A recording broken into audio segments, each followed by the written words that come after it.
The untold story of the American Revolution begins long before the first shot was fired at Lexington and Concord.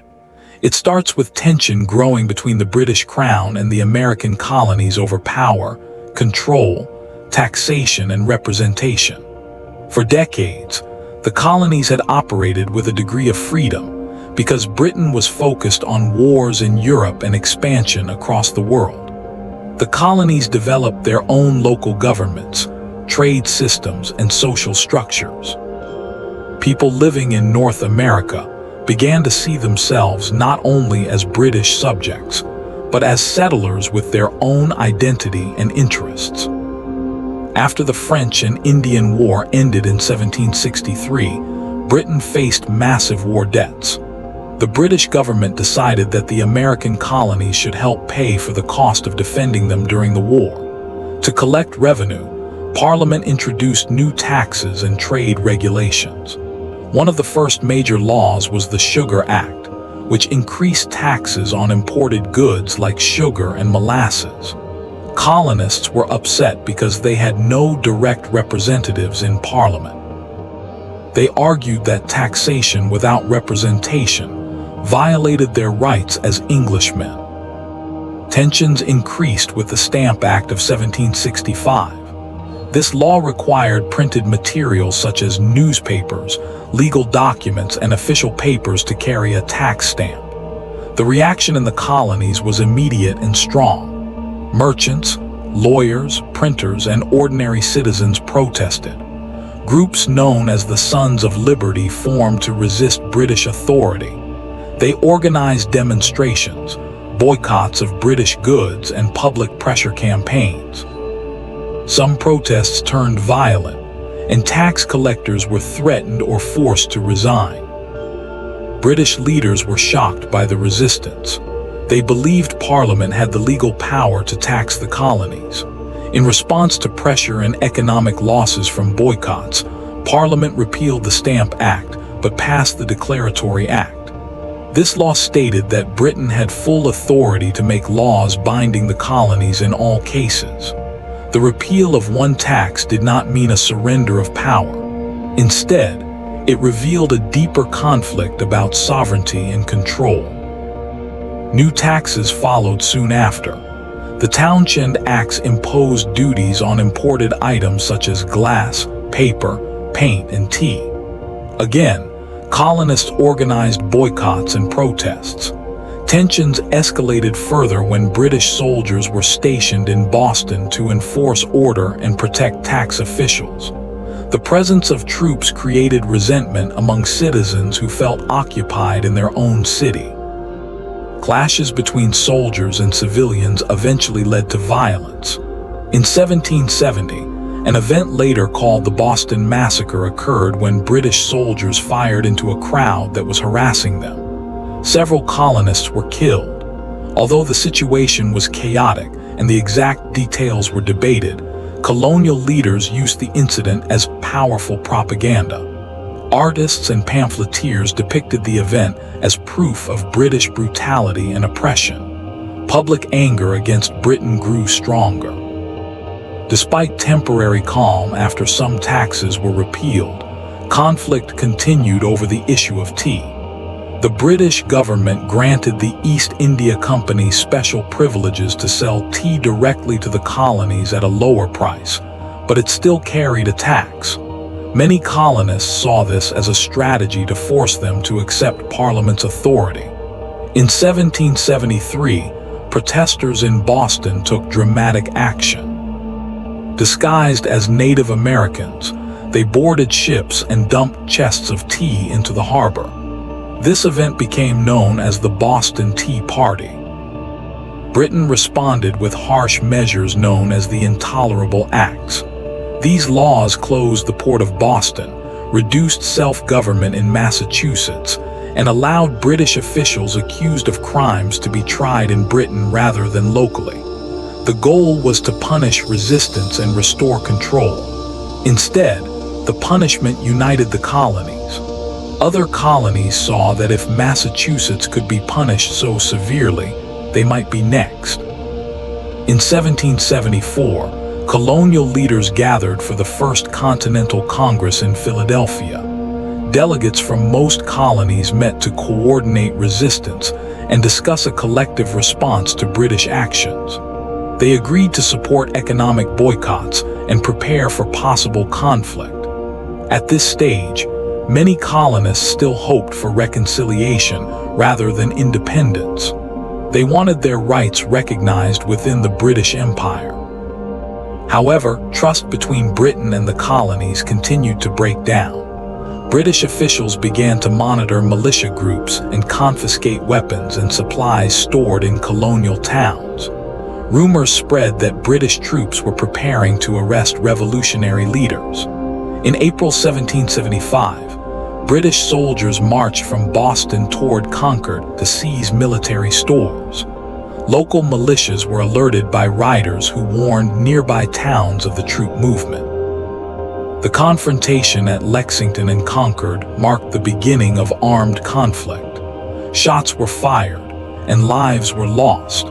The fighting quickly spread as colonial militias attacked British forces during their retreat. This clash showed that political disputes had turned into military confrontation.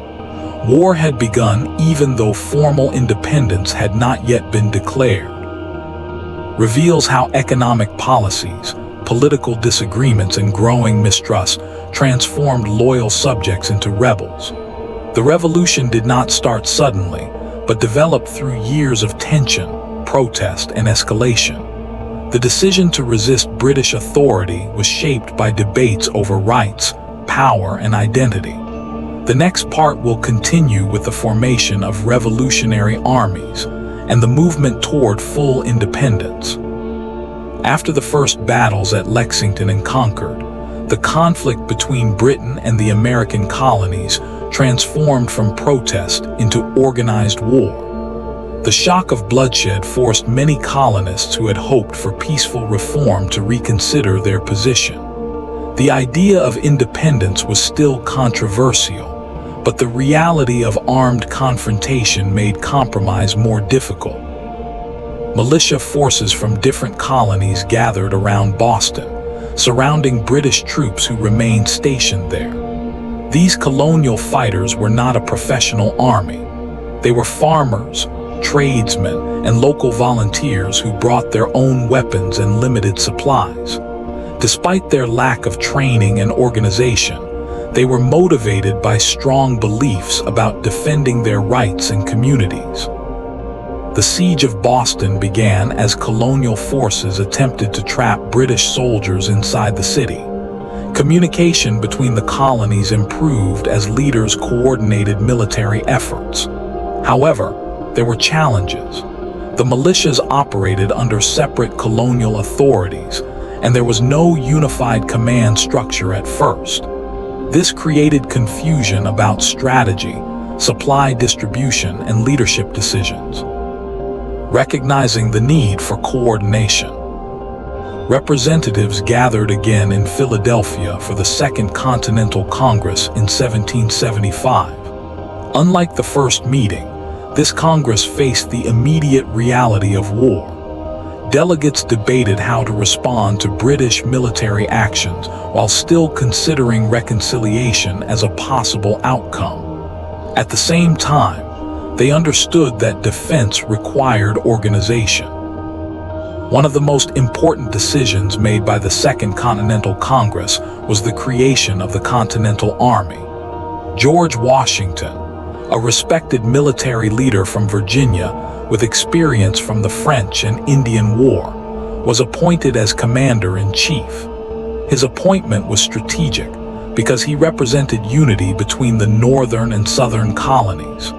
His leadership helped transform scattered militias into a more centralized force. Washington faced enormous challenges. The army lacked proper uniforms, weapons, ammunition, food, and stable funding. Soldiers often enlisted for short periods and left when their terms expired. Maintaining morale under harsh conditions required discipline and constant effort. Washington understood that building trust between soldiers and civilians was essential for sustaining resistance. While military organization developed, political debate continued. Many colonists still questioned whether complete independence was necessary.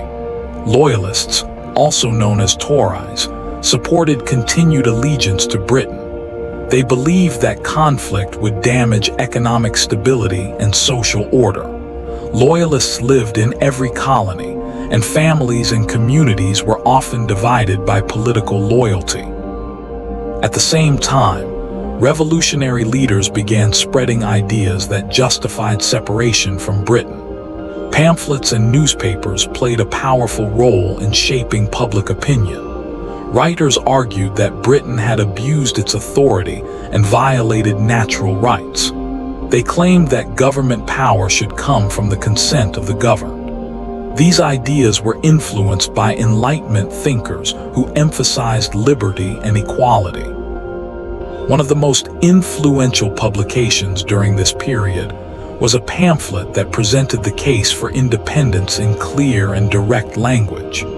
It criticized monarchy and hereditary rule, arguing that ordinary people had the right to establish their own government. Such writings reached a wide audience and encouraged debate across the colonies. Military conflict expanded beyond Massachusetts as Britain prepared a broader strategy. British officials recognized that controlling major cities and ports was essential to suppressing the rebellion. They sent additional troops and naval forces from Europe to strengthen their position. Their goal was to isolate rebellious regions and regain authority through military pressure. In 1776, fighting intensified in different regions. Battles occurred not only around Boston but also in the southern and middle colonies. British commanders attempted to divide colonial forces by attacking strategic locations. They believed that capturing key cities would weaken resistance and force negotiations under British terms. However, the war was not only fought on battlefields. It also involved economic disruption and psychological pressure. British forces targeted supply routes and attempted to control trade. They sought support from loyalists who might assist in maintaining order. Meanwhile, revolutionary leaders worked to convince undecided colonists that independence offered a better future. The debate over independence reached a critical point in 1776. Within the Continental Congress, some delegates initially hesitated to break completely from Britain. They worried about international consequences and the risks of war without powerful allies. Others argued that reconciliation was no longer realistic because British actions had demonstrated hostility rather than compromise. Thomas Paine's writings significantly influenced public opinion during this time. His arguments framed independence as a moral necessity rather than a political preference. He criticized inherited monarchy and promoted republican government. His words strengthened support for a formal declaration that would publicly announce separation. Pressure from public opinion and military developments pushed Congress toward a decisive action. Committees were formed to draft a statement explaining the reasons for independence. Delegates discussed wording carefully because the document needed to justify rebellion and appeal to both domestic and international audiences.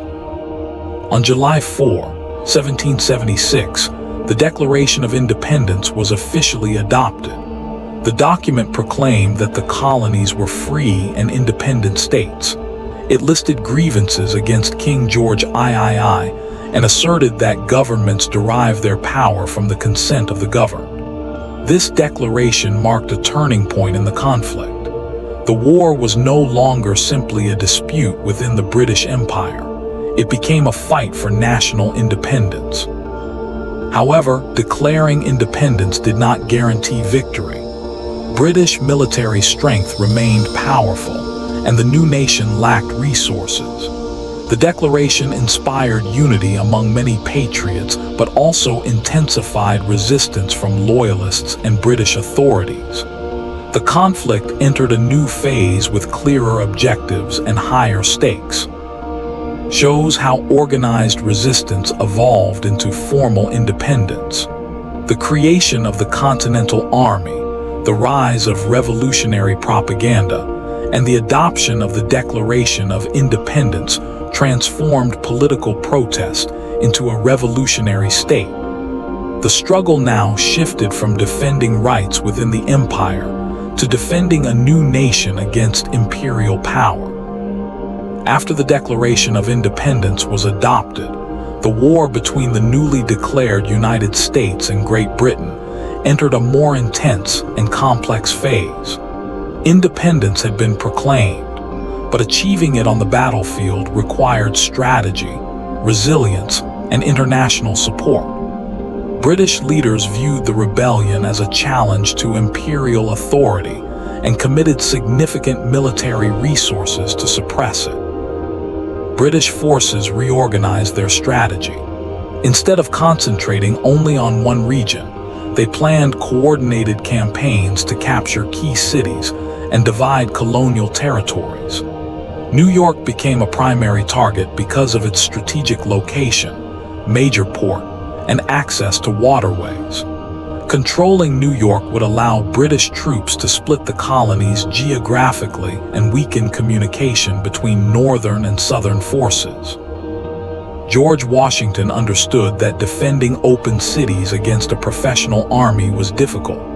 His forces were often outnumbered and outtrained. The Continental Army lacked proper equipment and consistent supplies.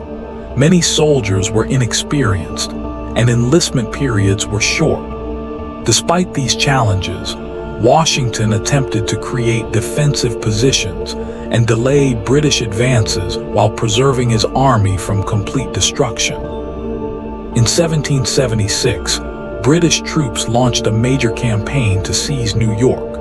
They landed large forces and used naval power to support ground operations.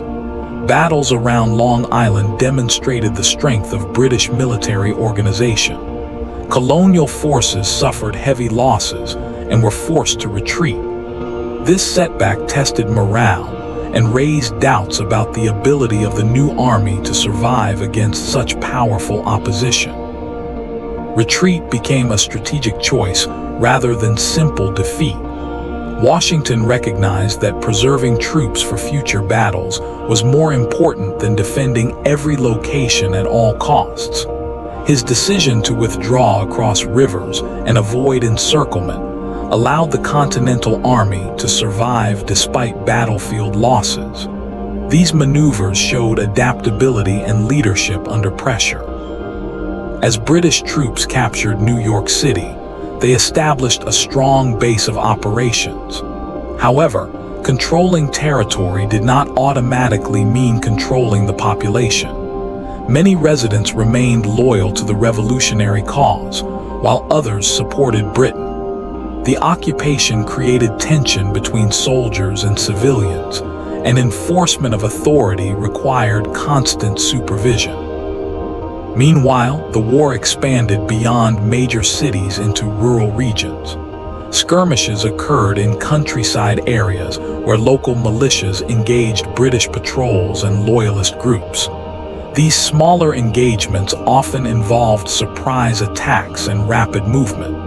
Although not always decisive, they contributed to continuous pressure on British forces and disrupted supply lines. International developments also began shaping the conflict. Revolutionary leaders understood that winning support from foreign powers could improve their chances of success. France, in particular, watched the rebellion closely. France and Britain had long been rivals, and French leaders saw an opportunity to weaken Britain by supporting the American cause. At first, France provided limited assistance secretly. Supplies, weapons, and financial support were sent through intermediaries. This support helped the Continental Army survive during difficult periods. However, France hesitated to formally enter the war until it became clear that the American forces could sustain resistance and potentially achieve meaningful victories. A turning point occurred at the end of 1776, when Washington led a surprise attack across the Delaware River against Hessian mercenaries stationed in New Jersey. These troops were hired by Britain from German states to strengthen its military presence. The attack on Trenton resulted in a significant morale boost for the Continental Army. It demonstrated that bold action could achieve success even against professional soldiers. The victory at Trenton was followed by another engagement at Princeton. These consecutive successes improved confidence among troops and supporters of independence. They showed that strategic surprise and mobility could compensate for limited resources. Public perception shifted as news of these victories spread across the colonies. Despite these gains, the war remained unpredictable. Both sides experienced victories and setbacks. British commanders adjusted their plans and continued operations in different regions. They attempted to recruit loyalist support in the southern colonies, believing that local allies could strengthen control and reduce resistance. The southern strategy became increasingly important. Britain aimed to mobilize loyalist communities in states such as Georgia and the Carolinas. They believed that southern economies depended heavily on British trade, and that loyalty might be stronger there. Military campaigns gradually shifted focus toward capturing southern ports and securing regional dominance. Life during the war was difficult for civilians. Farms were destroyed, trade was disrupted, and families were divided by political allegiance. Soldiers from both sides often relied on local resources for survival, which sometimes strained relationships with communities. Inflation, shortages, and uncertainty affected daily life throughout the colonies. The Continental Congress continued managing political responsibilities while war persisted. Financing the army proved challenging because the new government lacked stable tax authority. Congress issued paper money to fund military expenses, but excessive printing led to inflation and reduced confidence in currency value. Economic instability became another obstacle in sustaining resistance. As fighting continued, military leadership expanded beyond Washington. Other officers played important roles in different regions. Their contributions included organizing defenses, coordinating militia operations, and leading battlefield engagements. The war required collective effort rather than reliance on a single commander. British forces also faced challenges. Long supply lines across the Atlantic made reinforcement slow and expensive. Maintaining troops in foreign territory required constant logistics coordination. Additionally, resistance from colonial forces meant that Britain had to secure occupied areas while preparing for new offensives. By the end of this phase of the war, it became clear that the conflict would not be resolved quickly. Initial expectations of a short campaign faded as both sides committed to prolonged struggle. Independence had been declared, armies had formed, and international interest had increased. The revolution was evolving into a sustained war of endurance. As the war progressed beyond its early battles, both the British Empire and the Continental forces adjusted their strategies in response to shifting conditions on the ground. The conflict was no longer confined to northern territories around New York and Boston. Instead, it expanded into new regions, drawing in more soldiers, civilians, and international participants. One of the most important developments during this stage of the war was the strengthening of alliances and diplomatic efforts by American leaders. Recognizing that defeating Britain alone would be extremely difficult, representatives of the new nation, intensified their outreach to European powers. France remained the primary target for alliance because of its rivalry with Britain and its interest in weakening British global influence. French support gradually increased after early American victories demonstrated resilience. French officials monitored battlefield outcomes carefully. When they saw that the Continental Army could survive major engagements and maintain organized resistance, confidence in supporting independence grew. Eventually, France formally recognized American independence and entered the war as an ally. This decision transformed the conflict into a broader international war. French military assistance included naval forces, troops, weapons, and financial aid.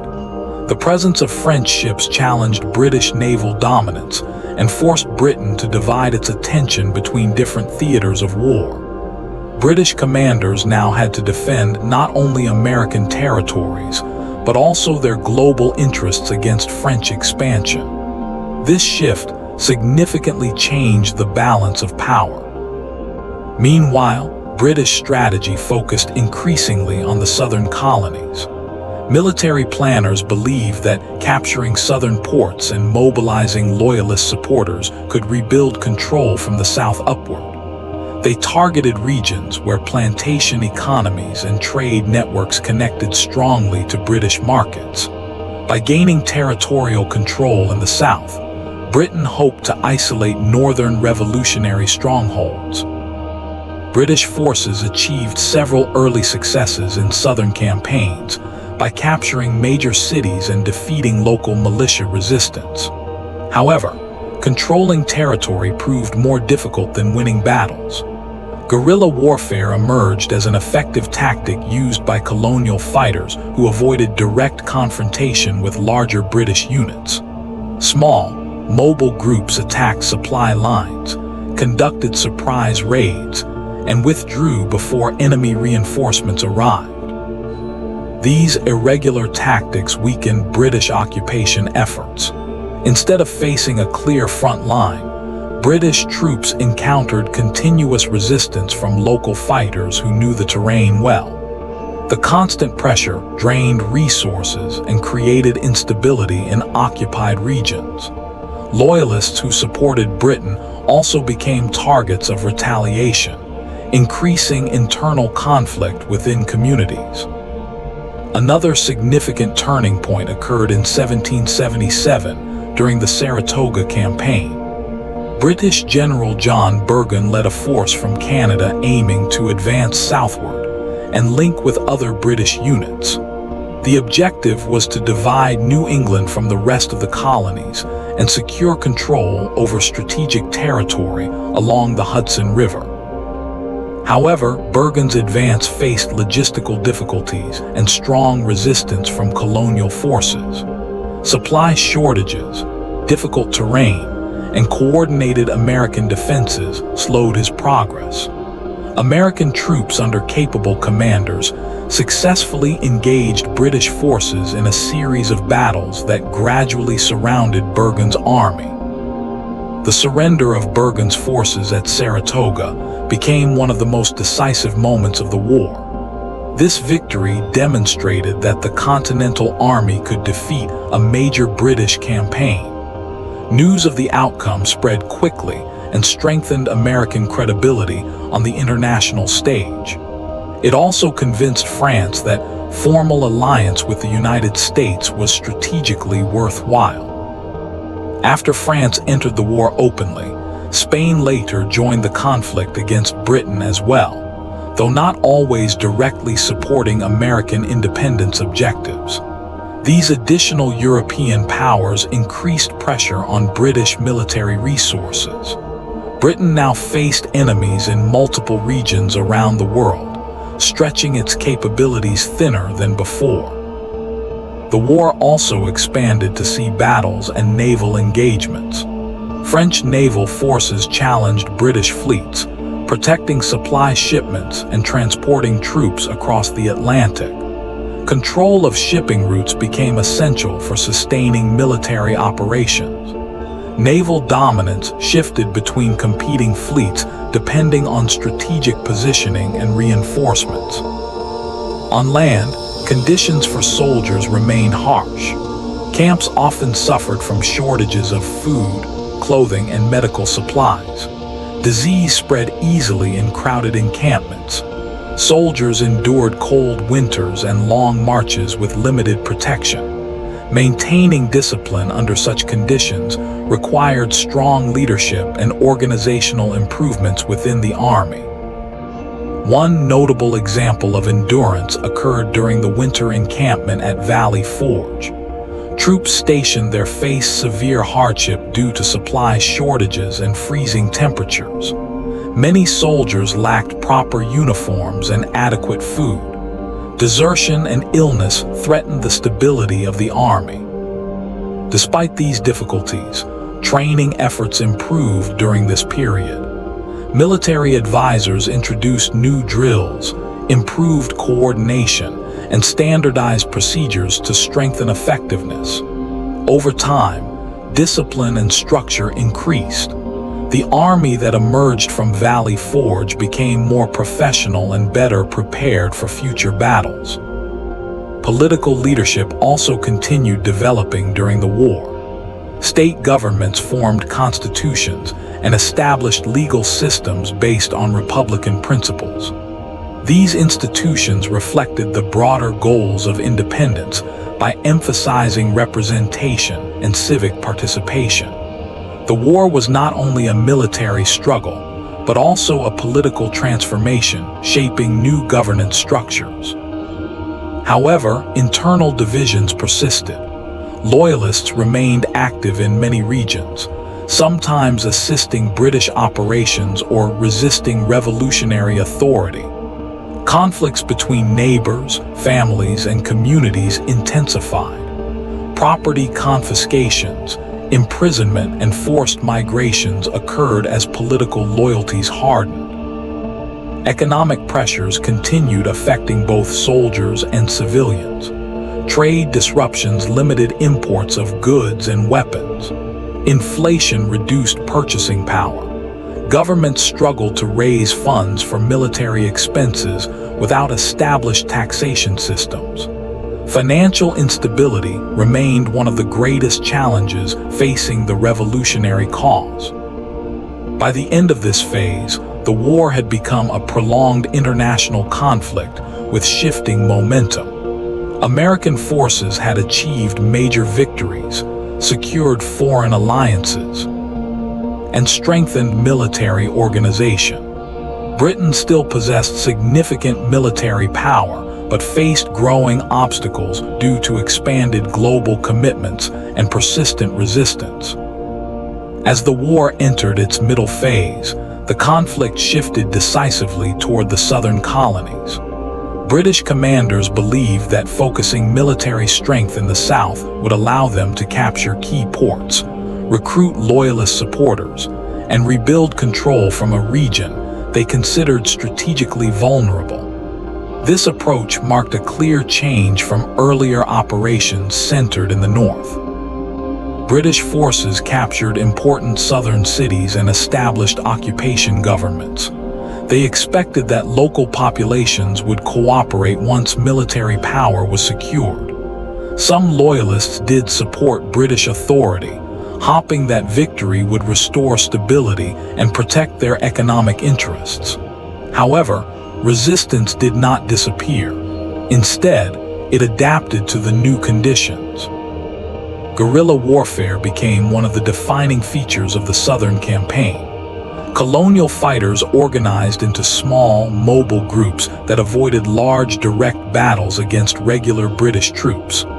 These fighters used knowledge of local terrain to launch surprise attacks on supply lines, communication routes, and isolated detachments. After striking quickly, they retreated into forests, swamps, or friendly communities. This method of resistance weakened British control over occupied territory. Although Britain held major cities, it struggled to maintain authority in rural areas. Commanders had to allocate troops to guard supply routes and protect loyalist allies, which stretched their manpower thin. Continuous skirmishes created insecurity and made long-term occupation costly. Key battles in the Southern Campaign demonstrated the effectiveness of coordinated American and militia forces. Leaders such as Nathanael Greene developed strategies that avoided direct confrontation when outnumbered. Instead, they engaged in tactical retreats that forced British troops to pursue across difficult terrain. Over time, these maneuvers exhausted British resources and reduced their operational advantage. The Battle of Cowpens became an important example of successful Southern resistance. American forces executed a carefully planned defense that lured British troops into overconfidence.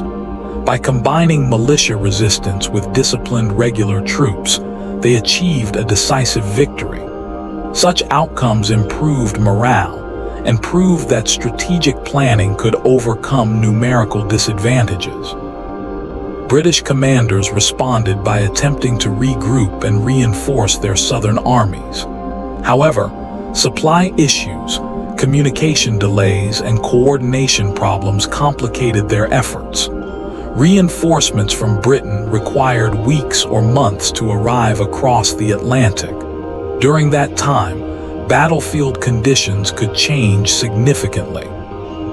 At the same time, French involvement continued to influence the war's direction.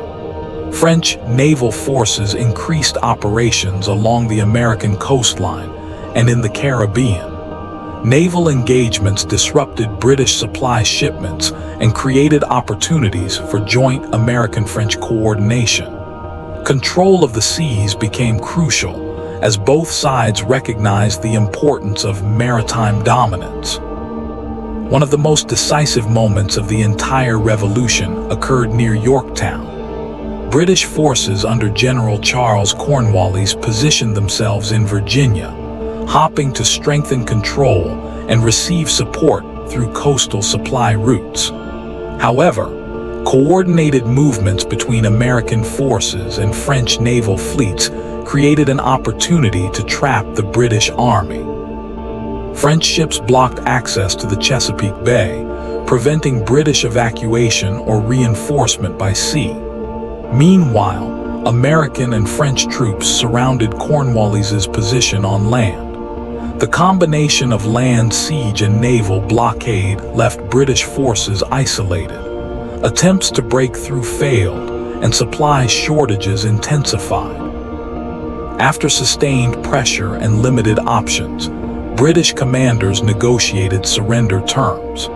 The surrender at Yorktown marked a turning point that effectively ended major military operations in the colonies. Although smaller skirmishes continued in other regions, Britain recognized that continuing large-scale campaigns would be increasingly difficult and costly. News of the surrender spread across America and Europe. For many supporters of independence, Yorktown symbolized victory and validation of years of struggle. It demonstrated that coordinated strategy, foreign alliances, and persistence could overcome powerful imperial forces. Public celebrations reflected relief and optimism about the future. However, military victory did not immediately resolve political and diplomatic issues. Formal negotiations between Britain and American representatives were necessary to define the terms of peace and recognize independence. Diplomatic discussions focused on borders, territorial rights, fishing access, and the status of loyalists who had supported Britain during the war. The peace process required careful negotiation. American leaders sought international recognition and territorial expansion while ensuring sovereignty over their lands. British officials aimed to protect remaining global interests and minimize further conflict. Diplomats worked through detailed discussions to establish a framework for ending hostilities. The eventual agreement became known as the Treaty of Paris.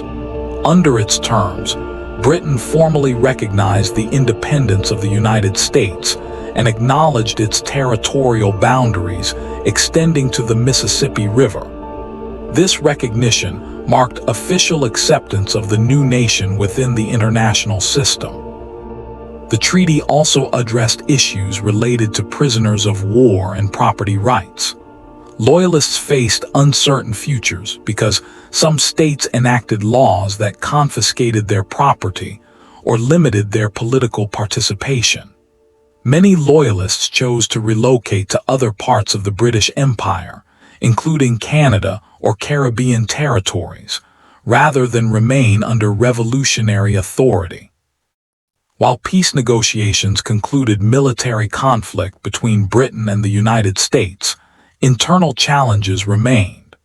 The new nation had to transition from wartime coordination to stable governance.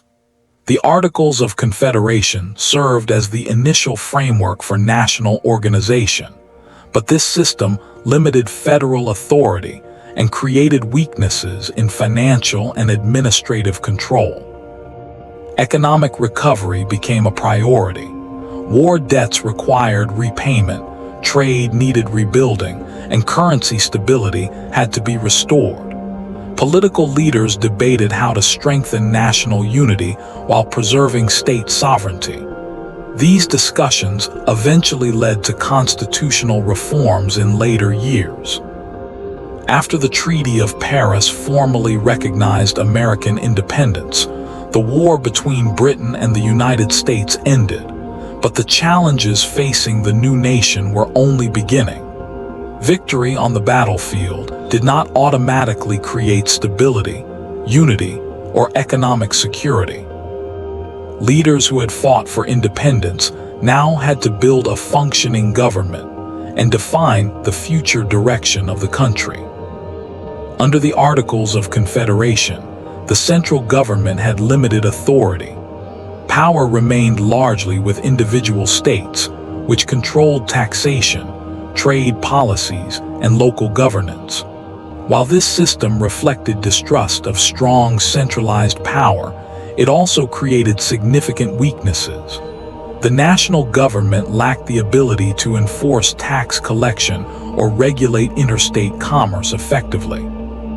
Financial problems became one of the most urgent concerns. The Revolutionary War had generated substantial debt at both the national and state levels. Soldiers who had served in the Continental Army expected payment for their service. However, the government struggled to raise revenue because it could not impose direct taxes. Instead, it relied on contributions from states, which were often delayed or insufficient. Economic instability spread across regions. Trade disruptions during the war had damaged commercial networks, and post-war markets remained uncertain. Farmers faced difficulty paying debts, and merchants struggled with declining demand. Inflation from wartime currency printing reduced confidence in paper money. These conditions created social tension and political debate over economic reform.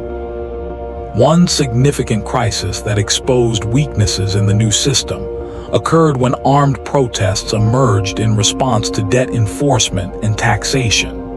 In Massachusetts, farmers who faced foreclosure and financial pressure organized resistance against state authorities. They demanded relief from taxes and debt collection procedures that threatened their property. This uprising demonstrated dissatisfaction with economic policies and limited government responsiveness. State militias were eventually mobilized to suppress the revolt. Although the protest was contained, it revealed deeper structural problems within the national framework. Many political leaders interpreted the unrest as evidence that stronger federal authority was necessary to maintain stability. Debates intensified over whether the Articles of Confederation should be revised or replaced. Some leaders argued that a stronger central government would provide better coordination for defense, taxation, and commerce. Others feared that concentrating power might recreate the tyranny they had fought against during the revolution. To address these concerns, delegates gathered in Philadelphia to discuss constitutional reform. Originally intended to amend the existing framework, the meeting evolved into drafting an entirely new constitution. Participants engaged in detailed negotiations over representation, executive authority, legislative structure, and federal powers. Compromises became essential to reaching agreement. Larger states favored representation based on population, while smaller states preferred equal representation regardless of size. A solution created a bicameral legislature that balanced both approaches through two chambers with different methods of representation. Another important debate concerned executive leadership. Delegates designed a single executive position with limited but defined powers. This structure aimed to provide effective administration while preventing concentration of unchecked authority. Mechanisms such as separation of powers and checks and balances were incorporated to ensure that branches of government could limit each other. After extensive discussion and revision, the proposed constitution was presented to the states for ratification. Public debate followed, with supporters arguing that stronger federal authority would promote unity and stability. Opponents expressed concern that individual liberties might be threatened without explicit protections. To address these concerns, amendments guaranteeing fundamental rights were proposed. These amendments aimed to protect freedoms such as speech, religion, assembly, and legal due process. Their inclusion helped secure broader support for ratification and reassured citizens that individual rights would remain safeguarded. With ratification achieved, the new constitutional government began operating. A president was elected to serve as head of the executive branch, and federal institutions were established to implement national policies. This transition marked a significant development from wartime revolution to structured governance. The establishment of federal authority strengthened national cohesion. The government gained the ability to collect taxes, regulate trade, manage national defense, and create financial systems. A national bank was proposed to stabilize currency and manage public credit. Although controversial, financial leadership played a crucial role in building economic confidence. Foreign policy also remained important. European powers continued monitoring the young nation's development. Maintaining diplomatic relationships required careful negotiation to avoid renewed conflict. The United States sought recognition as a stable and independent actor within the international community. Territorial expansion became another defining feature of the post-war period. The boundaries established in the peace treaty provided access to vast western lands. Settlement gradually moved westward as pioneers explored new territories. This expansion created opportunities, but also generated disputes over land ownership and relationships with indigenous nations. Interactions between settlers and native communities became increasingly complex. Expansion often resulted in displacement, conflict, and treaty negotiations. Indigenous groups sought to protect their lands and sovereignty, while federal and state governments pursued policies promoting settlement and development. These tensions shaped long-term regional dynamics. Military organization also evolved under the new constitutional framework. A standing army and navy were established to defend national interests and protect trade routes. Leadership recognized that maintaining security required professional defense forces rather than relying solely on temporary militias. After the new constitutional government began functioning, The early leaders of the United States faced the challenge of transforming revolutionary ideals into practical policies. The success of independence had created expectations among citizens for stability, prosperity, and protection of rights. However, building durable institutions required careful decision-making and political compromise. The first administration focused heavily on establishing financial credibility. The nation carried significant debt from the Revolutionary War, including obligations to foreign allies and domestic creditors. To strengthen economic confidence, leaders proposed a system that would assume state debts and consolidate them under federal authority. This approach aimed to unify financial responsibility and demonstrate commitment to honoring obligations. Creating a reliable revenue system became a priority. Customs duties on imported goods provided one of the primary sources of federal income. By regulating trade and collecting tariffs at ports, the government generated funds necessary to operate and pay debts. This strategy connected economic policy to international commerce and reinforced federal power. The establishment of a national financial institution also played a central role in stabilizing the economy. A central bank was proposed to manage government funds, issue currency, and provide loans to support commerce. Supporters argued that such an institution would promote economic growth and standardize monetary systems. Critics feared it granted excessive authority to the federal government and favored commercial elites. Political debate emerged around interpretations of constitutional authority.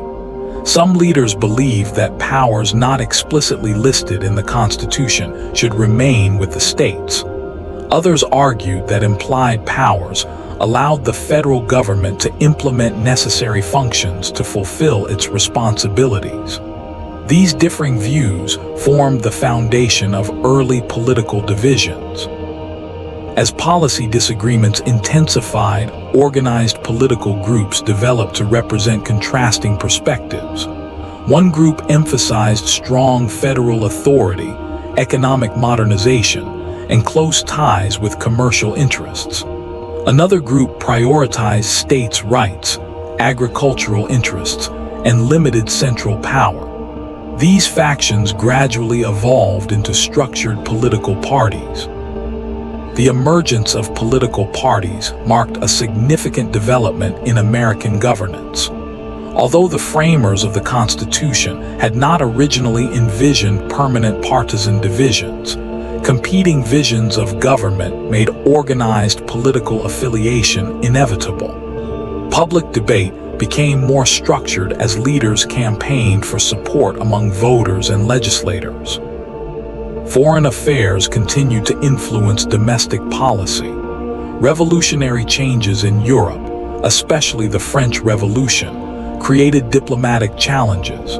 Initially, many Americans sympathized with France's call for liberty and equality. However, as France entered conflict with European monarchies and internal turmoil increased, the United States faced decisions about neutrality and alliance commitments. Maintaining neutrality became essential to protect national interests. Leaders sought to avoid entanglement in European wars that could threaten trade and security. A formal policy of neutrality emphasized independence in decision-making while preserving commercial relationships with multiple nations. This approach aimed to prevent the young nation from becoming drawn into foreign conflicts prematurely. Despite efforts to remain neutral, tensions with Britain and France occasionally escalated. Maritime disputes affected American shipping, and foreign interference sometimes disrupted trade routes. Negotiations were conducted to resolve conflicts and clarify commercial rights. Diplomatic agreements helped reduce immediate tensions, but did not eliminate underlying disagreements. Westward expansion accelerated during this period. Settlers moved into territories beyond the Appalachian Mountains in search of land and opportunity. The government encouraged development by organizing new territories and establishing frameworks for eventual statehood. Land policies promoted orderly settlement and provided mechanisms for surveying and distributing property. However, expansion intensified conflicts with indigenous nations who inhabited Western lands. Many native communities resisted encroachment and defended their territories through diplomacy or military resistance. The federal government negotiated treaties in some cases, but enforcement and respect for agreements varied. These interactions shaped frontier relations and influenced regional development. Military conflicts did occur along the frontier, as settlers and indigenous groups clashed over control of territory. Early federal forces engaged in campaigns aimed at securing frontier stability and asserting national authority.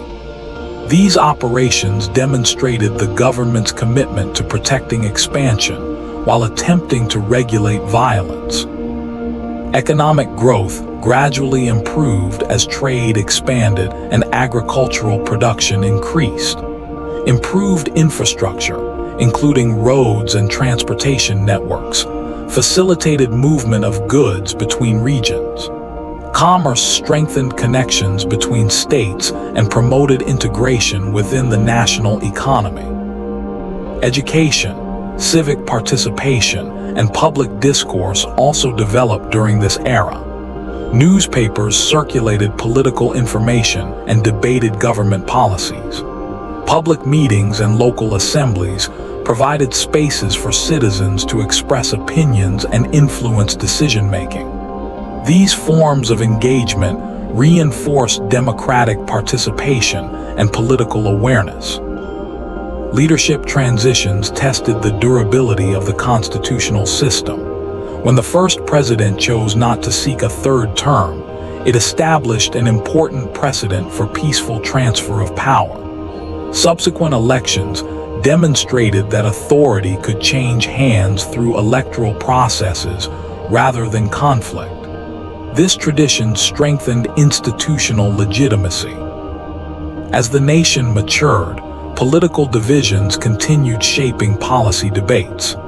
Disagreements over taxation, banking, trade, and federal authority reflected deeper ideological differences. These divisions were resolved through elections, legislative compromise, and judicial interpretation rather than armed confrontation. As the early republic continued to develop, new political, economic, and territorial challenges tested the strength of its institutions. The expansion of population and industry created opportunities for growth, but it also intensified debates over authority, regional interests, and national identity. Leaders had to navigate change while preserving unity across diverse states. One major development during this period was the expansion of voting participation among white male citizens. Property requirements for voting gradually decreased in many states, allowing broader segments of society to participate in elections. This shift reflected evolving democratic principles and increased political engagement among ordinary citizens. Expanded participation transformed political campaigns. Candidates and parties organized rallies, distributed pamphlets, and communicated policy positions directly to voters. Public opinion played a stronger role in shaping election outcomes. Political competition became more structured as parties developed platforms to attract supporters. Economic transformation accelerated with improvements in transportation and industry. The construction of canals and later railroads connected regional markets and reduced transportation costs. These infrastructure projects allowed farmers, manufacturers, and merchants to trade goods more efficiently across long distances. Industrial development began concentrating labor and production in urban centers. Factories emerged in areas with access to water power and transportation routes. Workers migrated from rural regions and sometimes from abroad to seek employment opportunities. Urban growth reshaped social dynamics and created new labor conditions. The growth of industry introduced new economic relationships between employers and workers. Factory systems required coordinated labor schedules and specialized tasks. While industrialization increased productivity, it also raised concerns about wages, working hours, and workplace safety. Labor groups gradually organized to advocate for improved conditions and fair treatment. Territorial expansion continued to define national policy. The acquisition of large Western lands significantly increased the geographic size of the country. Government leaders supported expansion as a means of promoting agricultural development and strengthening economic independence. New territories were organized with the expectation that they would eventually achieve statehood. However, expansion raised contentious debates over the spread of slavery into newly acquired territories. As new states joined the Union, political leaders argued over whether slavery should be permitted or restricted in these regions. These disagreements reflected deeper moral, economic, and political divisions between different parts of the nation. Compromises were negotiated to maintain balance between free and slave states. Temporary agreements attempted to preserve political stability by admitting states in pairs or establishing geographic boundaries for slavery expansion. Although these compromises reduced immediate conflict, they did not resolve underlying tensions. Foreign relations during this period required careful management. European powers observed American territorial growth with interest, especially regarding lands bordering their colonies. Diplomatic negotiations clarified boundaries and resolved disputes over territory and trade. Maintaining peaceful relations with neighboring regions remained essential for national security. One significant foreign policy statement asserted that European intervention in the Western Hemisphere would be viewed as a threat to American sovereignty. This principle aimed to prevent external powers from re-establishing colonial influence in the Americas. It reflected confidence in national strength and a commitment to protecting regional independence. At the same time, relations with indigenous nations remained complex. Expansion policies often resulted in treaties that transferred land ownership to the federal government. However, enforcement of agreements frequently favored settler interests. Resistance from native communities sometimes led to military conflict as groups defended their territories. Judicial authority expanded its influence during this era as well. Supreme Court decisions clarified the scope of federal power and interpreted constitutional provisions. Landmark rulings established principles that strengthened national authority over state laws in certain circumstances. These decisions shaped the balance between state and federal governance. Political leadership changed hands through elections that reflected shifting public priorities. Campaigns became increasingly competitive as parties mobilized supporters across regions. Policy debates centered on economic development, infrastructure investment, territorial expansion, and government authority. As the nation approached deeper divisions later in its history, regional differences over slavery, economic systems, and political representation intensified.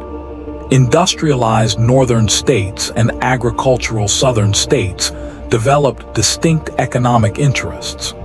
These differences influenced legislative debates and election outcomes.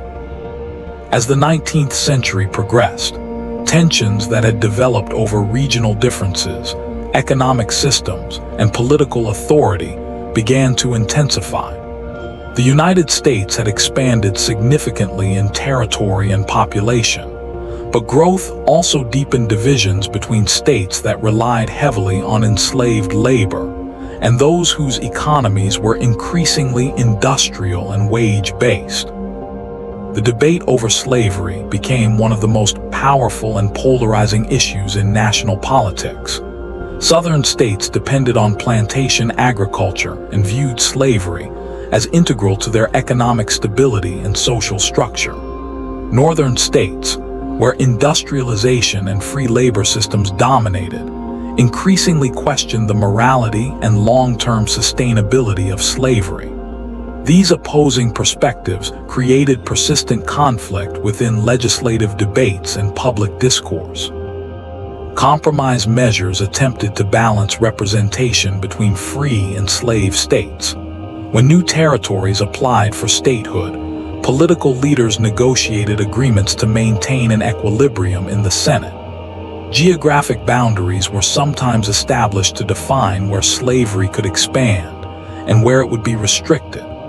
Although such agreements temporarily reduced confrontation, they often postponed deeper disputes rather than resolving them. The expansion into Western territories intensified these political struggles.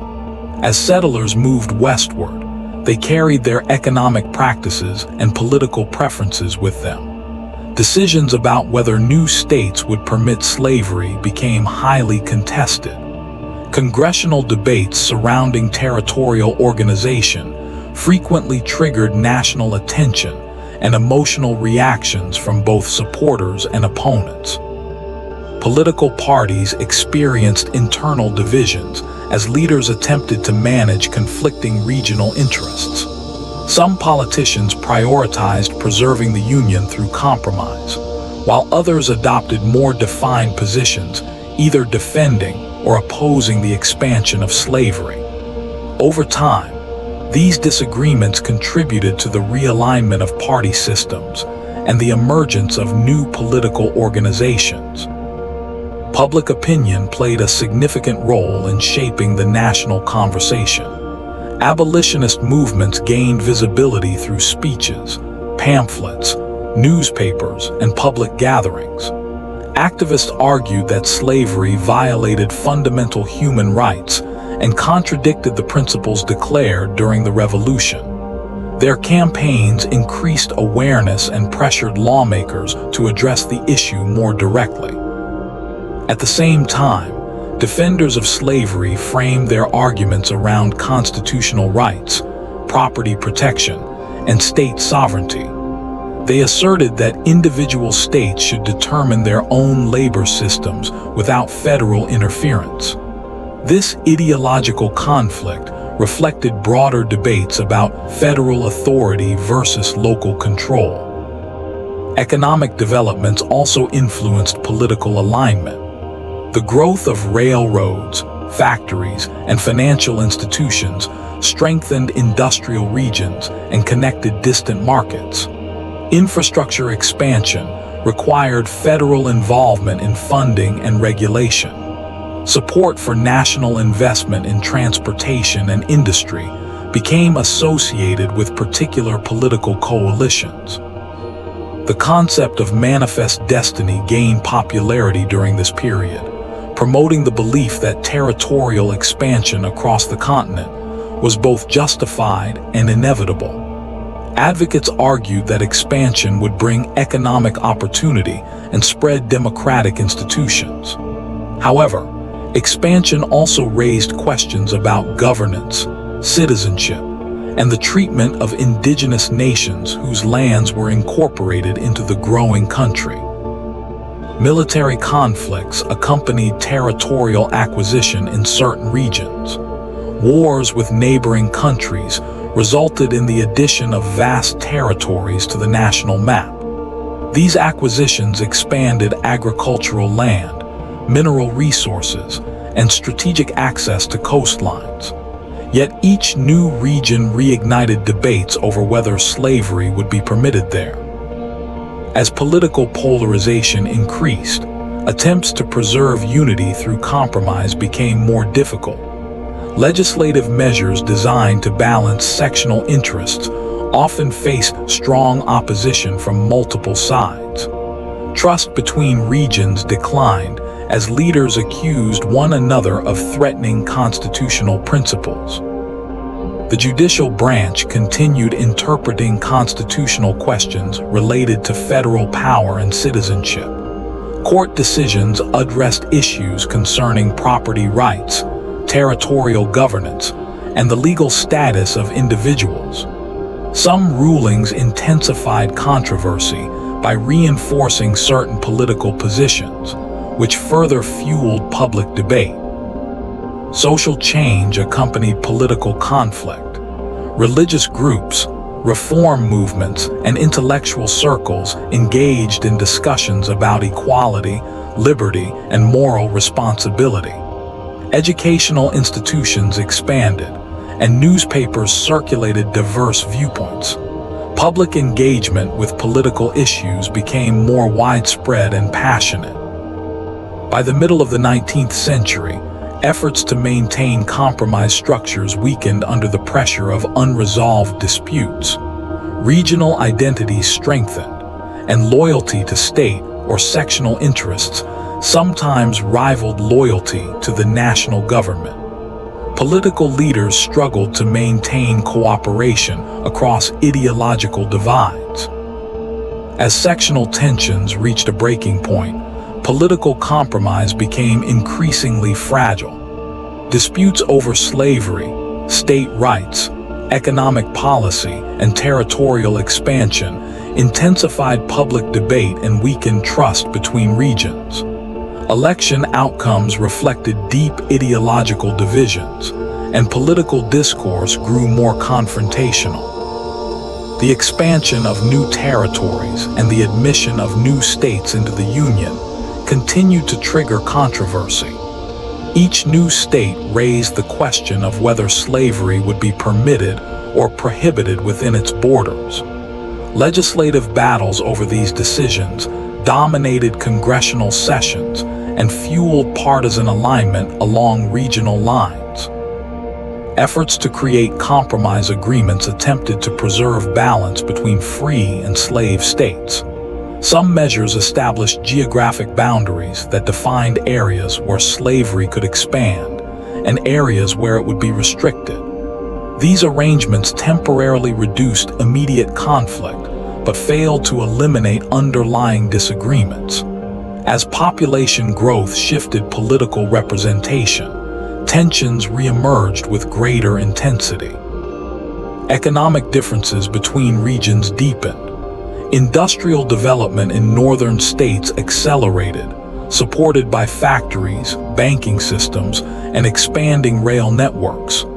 In contrast, southern states remained heavily dependent on plantation agriculture and the labor system tied to it. These contrasting economic structures shaped distinct political priorities and policy preferences.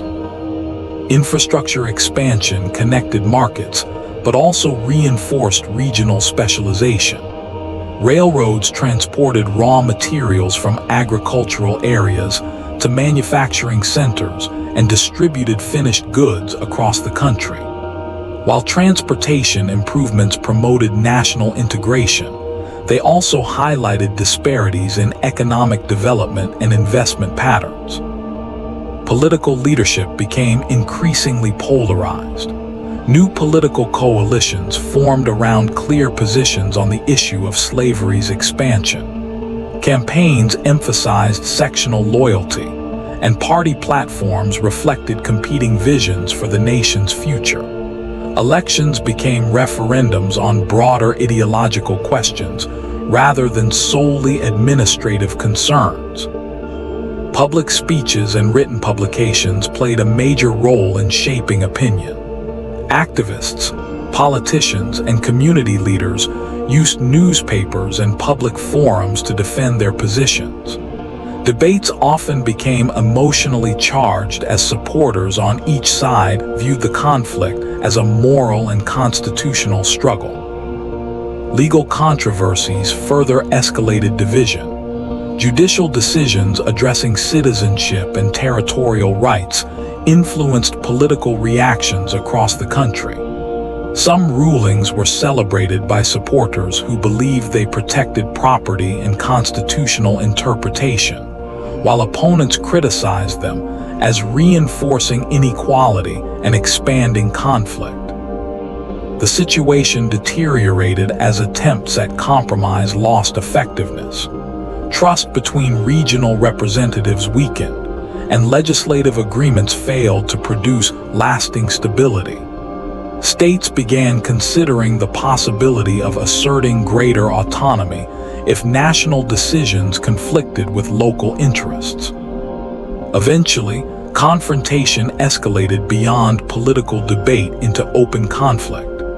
Several southern states declared their intention to separate from the Union, arguing that their rights and economic systems were threatened by federal policies. Secession movements gained momentum, and conventions were organized to formalize withdrawal from national governance. The decision to secede triggered a constitutional crisis. Federal authorities maintained that the Union was perpetual, and that states did not possess the legal authority to unilaterally leave. Disagreements over sovereignty and legitimacy transformed political conflict into military confrontation. Armed conflict erupted when forces loyal to the federal government and those aligned with seceding states clashed over control of strategic installations and territories. Forts, supply depots, and government properties became focal points of contention. What began as political disagreement had evolved into civil war. The Civil War became one of the most defining and devastating conflicts in national history. Communities were divided, families separated, and massive armies mobilized on both sides. Industrial capacity, transportation networks, and agricultural resources were heavily utilized to support military operations. Military strategy included large-scale battles, naval blockades, and campaigns targeting economic infrastructure. Control of rivers, railways, and ports proved crucial for maintaining supply lines and communication. Leadership decisions and technological advancements influenced the outcomes of major engagements. As the war progressed, emancipation policies emerged as a transformative development. Measures were introduced that redefined the purpose of the conflict by linking military objectives to the abolition of slavery. This shift altered international perception and encouraged formerly enslaved individuals to join military efforts in support of freedom. The conflict also reshaped federal authority. Wartime powers expanded executive influence and strengthened national institutions. Government mobilization for war required taxation, conscription, and economic coordination on an unprecedented scale. These changes permanently affected the balance between federal and state power. After years of intense fighting and significant casualties, the war concluded with the preservation of the Union and the abolition of slavery. Reconstruction followed as the nation attempted to rebuild devastated regions and integrate formerly enslaved individuals into civic life. Constitutional amendments were adopted to guarantee citizenship and legal protections.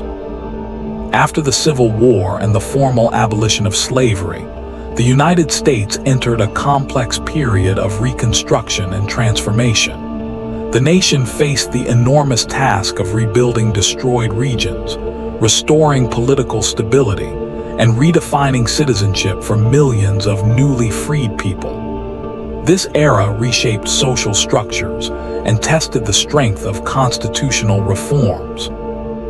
Reconstruction policies aimed to reintegrate former Confederate states into the Union under new conditions.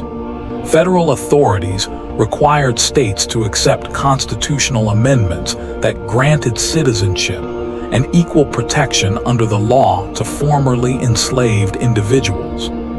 These legal changes represented a significant shift in national governance and civil rights protections.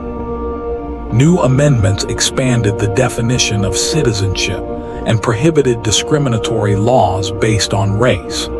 They also established voting rights protections intended to prevent exclusion from political participation. Although these constitutional guarantees marked progress, implementation varied across regions and faced strong resistance.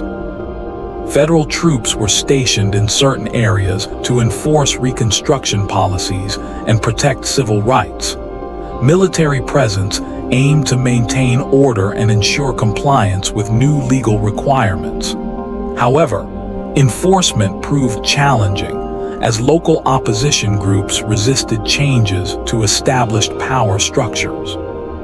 Political participation among formerly enslaved citizens increased during this period. Many individuals registered to vote, participated in public office, and contributed to state constitutional conventions. Representation expanded at local and state levels, creating new opportunities for leadership and civic engagement. Despite these advancements, opposition movements emerged that sought to limit federal influence and restore pre-war social hierarchies. Organizations formed to resist Reconstruction policies and intimidate political participants.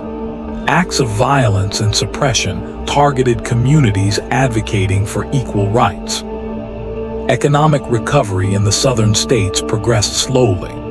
Infrastructure such as railroads, bridges, and public buildings required reconstruction after widespread destruction. Agricultural systems transitioned toward new labor arrangements as plantation structures adapted to the absence of forced labor. Sharecropping and tenant farming became common economic practices, shaping rural livelihoods for decades. Industrial growth accelerated in northern and western regions. Manufacturing expanded, and technological innovation increased production capacity. Rail networks connected emerging industrial centers, facilitating trade and migration. Urban populations grew as workers sought employment in factories and service industries. Immigration contributed significantly to demographic change. People from Europe and other regions arrived seeking economic opportunity and political freedom. These newcomers settled primarily in urban areas, contributing to workforce expansion and cultural diversity. Immigration policy and integration became important national discussions. Government policy during Reconstruction gradually shifted as political priorities changed. Federal commitment to enforcing civil rights weakened over time due to political compromise and economic concerns. Military withdrawal from certain regions reduced direct oversight, allowing local authorities greater control over governance. The reduction of federal enforcement led to the implementation of laws that restricted political and social rights for some groups. Segregation systems developed in parts of the country, creating separate institutions based on race. These policies contradicted earlier constitutional promises and sparked long-term legal and social challenges. The Supreme Court played a significant role in interpreting Reconstruction amendments. Judicial decisions clarified or limited the scope of federal protections in various contexts. Court rulings influenced the balance between national authority and state regulation, shaping civil rights enforcement for generations.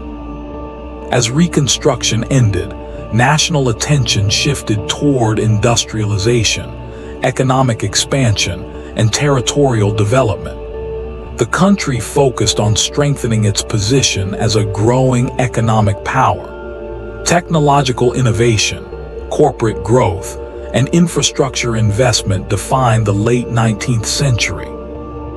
Railroads expanded westward, connecting resource-rich regions with major markets. Expansion into Western territories continued, leading to new states joining the Union. Settlement increased alongside agricultural development, mining operations, and commercial enterprises. However, expansion often resulted in displacement of indigenous communities. Federal policies promoted relocation and confinement of native populations onto designated lands. Conflicts occurred as resistance movements attempted to defend traditional territories and autonomy. These struggles formed part of the broader story of national growth and its consequences. Political leadership during this period addressed economic regulation, labor disputes, and corruption concerns. Rapid industrial growth created powerful corporations and influential business leaders. Public debate centered on the appropriate level of government oversight in managing economic competition and protecting consumers. Labor movements organized to demand improved wages, shorter working hours, and safer conditions. Strikes and collective bargaining efforts became more common as workers sought representation. Tensions between labor groups and industrial owners occasionally led to confrontation and government intervention. By the end of this phase, the United States had transformed from a post-war recovering nation into an expanding industrial power. Reconstruction had reshaped constitutional rights, while industrialization redefined economic and social structures. The legacy of this period continued to influence policy decisions and civil rights movements in subsequent decades. As the United States entered the late 19th and early 20th centuries, industrial expansion reshaped the nation's economic structure and social landscape. Rapid technological advancement, corporate consolidation, and urban growth defined this period as one of transformation and modernization. Economic power increasingly concentrated in large industries and financial institutions. Factories expanded production through mechanization and mass production techniques. Innovations in machinery improved efficiency and increased output across sectors such as steel, manufacturing, oil, and transportation. Industrial leaders built large enterprises that controlled significant portions of specific markets. These corporations influenced national commerce and employment patterns. Railroad networks continued to grow, linking agricultural regions with industrial centers and coastal ports. Rail transportation enabled faster distribution of raw materials and finished goods. It also facilitated migration as people moved to cities in search of employment opportunities. Transportation infrastructure.